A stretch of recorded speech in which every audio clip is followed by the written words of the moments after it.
आगे যদি জানতাম আমি রে ও ছোকরা যাইবার ছাড়িয়া রে আমার ছোকরা।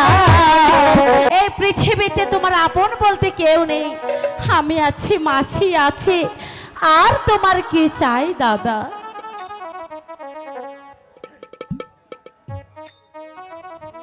হে নাও দাদা, এবার তুমি খাবারটুকু খেয়ে নাও। না, আমি খাবো না, তুমি সরে দাও আমার সম্মুখ দাদা থেকে। দাদা তুমি অযথাই আমার উপর রাগ করছো কেন দাদা? সেদিন দাদালের সামনে আমাকে যেভাবে তুমি অপমান করেছ সেটা না করলেও পারতে। দাদা আমি আমি তোমার কাছে ক্ষমা চাইছি দাদা, তুমি আমাকে ক্ষমা করে দাও। তোমার কোনো ক্ষমা নেই,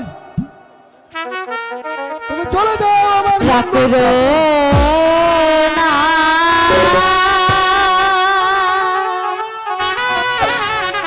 ছোকরা বন্ধু রে ও ছোকরা ক্ষমা করে মরে রে আমার ছোকরা বন্ধু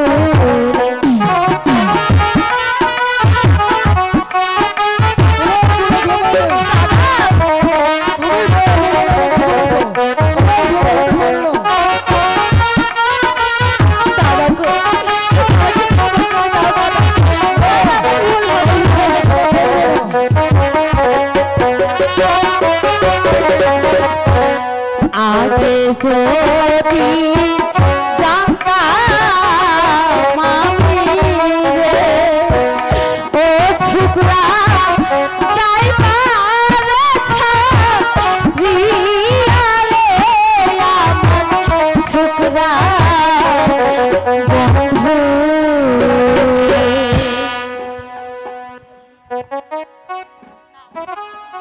না, তোমার কোনো ক্ষমা হতে পারে না, তোমার কোনো ক্ষমা হবে না।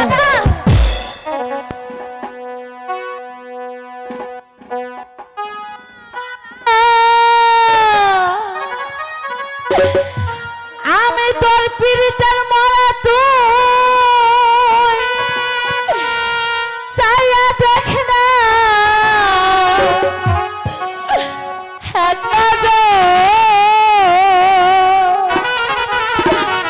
বন্ধু রে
দিদি তুমি আমার কাছে একটু খুলে বলো দিদি। শুধু শুধু এইটুকু তুমি জেনে রেখো দাদা, একদিন একদিন আমি মাসিমার গৃহে শুয়েছিলাম। কোনো এক বাচ্চার 12 দিনের ছেলের সঙ্গে উজিরের 12 বৎসরের কন্যার বিবাহ হয়। তার বিবাহ রাতে সে হুজির কন্যাকে নিয়ে সে যে বনবাসী হয় দাদা। তারপর তারপর কি হলো দিদি?